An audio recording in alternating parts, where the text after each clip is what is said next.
बीडच्या मस्साजोग गावचे सरपंच संतोष देशमुख यांना न्याय मिळवून देण्यासाठी तसेच परभणी येथील झालेल्या घटनेत सोमनाथ सूर्यवंशी यांचा मृत्यू झाला होता, त्यांना सुद्धा न्याय मिळवून देण्यासाठी उद्या जालन्यामध्ये सर्वपक्षीय जनाक्रोश मोर्चाचं आयोजन करण्यात आलेले आहे। आपण जर बघितलं तर माझ्या पाठीमागे आपण बघू शकता की आजपासूनच बॅनरबाजी करायला या ठिकाणी सुरुवात झालेली आहे। उद्या सर्वपक्षीय मोर्चाचं आयोजन जालन्यामध्ये करण्यात आलेलं आहे।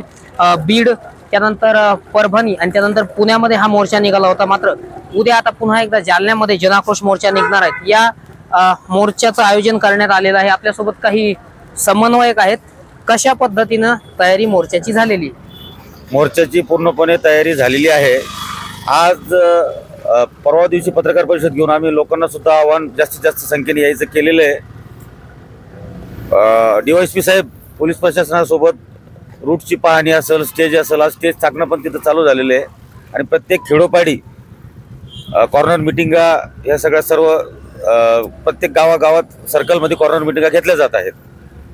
साधारणपणे किती लोक मोर्चामध्ये सहभागी होतील? जवळपास 1 लाखाच्या आसपास लोक या ठिकाणी जमा होतील आणि हा जो काही मोर्चा आहे हा मोर्चा कोणत्याही एका जातीचा किंवा एका धर्माचा किंवा कोणत्याही राजकीय पक्षाचा नसून हा स्वर्गीय संतोष अण्णा देशमुख यांना न्याय देण्यासाठी हा मोर्चाचं आयोजन केलं आहे आणि संपूर्ण जालना जिल्ह्यातून मोठ्या प्रमाणावर लोक या ठिकाणी येणार आहेत। पोलीस प्रशासनाशी आपली काही बैठक वगैरे झाली काय? मोर्चा संदर्भात काही आपण प्रक्रिया आता पूर्ण केली?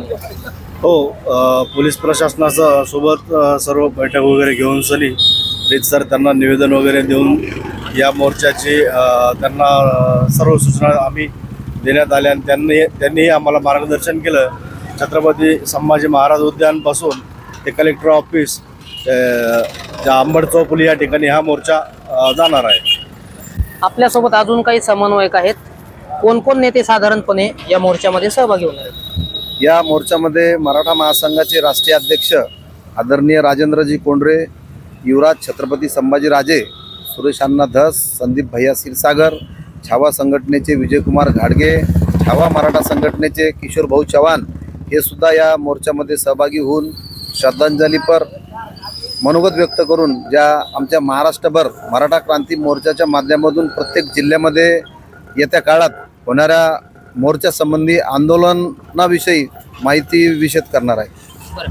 आपण जिल्ह्यातील सर्वच समाज बांधवांना काय आव्हान या मोर्चा संदर्भातून केलं आहे? आव्हान हा मोर्चा निषेधाचा मोर्चा, याला शोकसभा पण म्हणता येईल। हा काही आनंद असतो आणि याच्यावर टीका करायची, त्याच्यावर टीका करायची, ह्या जातीला बोलायचं, त्या जातीला बोलायचं आहे। हा कोणत्याही जाती धर्माच्या विरोधाला मोर्चा नाही। या आव्हान आम्ही सर्वजण केलेलं आहे। साधारणपणे किती लोक या मोर्चाला सहभागी? तुमचा काय अंदाज? आमचा अंदाज 1 लाखाच्या जवळपास लोक या मोर्चाला सामील होतील। मनोज जरांगे पाटील येणार आहेत का? हे बघा, स्वर्गीय संतोष देशमुख यांच्या हत्येच्या निषेधार्थ जालन्यामध्ये आपण या महाजन आक्रोश मोर्चाचे आयोजन केलेले। या आयोजनामध्ये या मोर्चामध्ये मराठा महासंघाचे राष्ट्रीय अध्यक्ष राजेंद्रजी कोंडरे, सुरेशजी धस, छावाचे विजयजी घाडगे, किशोर भाऊ चव्हाण असे अनेक नेते या ठिकाणी येणार आहोत। आणि आपण जर म्हणताय की कसं असतं, आपण निमंत्रित बाहेरच्या न करत असतो पाहुणे रावळ्यांना, घरातल्या माणसाला निमंत्रित करत नसतो, तर ते कदाचित ते येऊ शकते। अशी सुद्धा माहिती प्राप्त झालेली आहे की संभाजीराजे येणार नसल्याचं वृत्त आता हाती येत आहे। काय नेमकी सत्य माहिती आहे? संभाजीराजे आणि नरेंद्र पाटील येणार आहेत का? येणार, 100% येणार आहे। सगळेच लोक येणार आहेत। हा सगळं समाजाचा मोर्चा आहे। हा सगळ्याच जाती धर्माला सोबत घेऊन आहे आणि असं आम्हाला आता आयोजक सर्व टीम आहे, यांना तर अजून काय माहित नाही की येणार का नाही। तुम्हाला माहिती मिळेल, पण आमच्या माहितीच तो हे सगळे लोक येणार। बरं, मनोज जरांगे पाटील येतील का? ते समाज म्हणून येतील, ते त्यांचा प्रश्न आहे।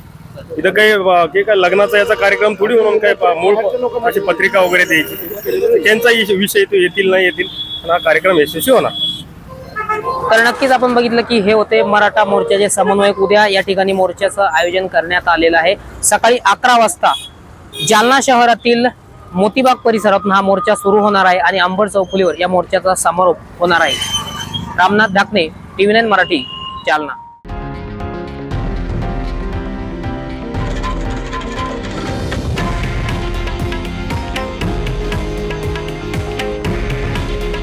हे आहे देशातील नंबर 1 न्यूज नेटवर्क आणि आपण पाहत आहात TV9 मराठी। काळजी तुमची, हित महाराष्ट्राचं.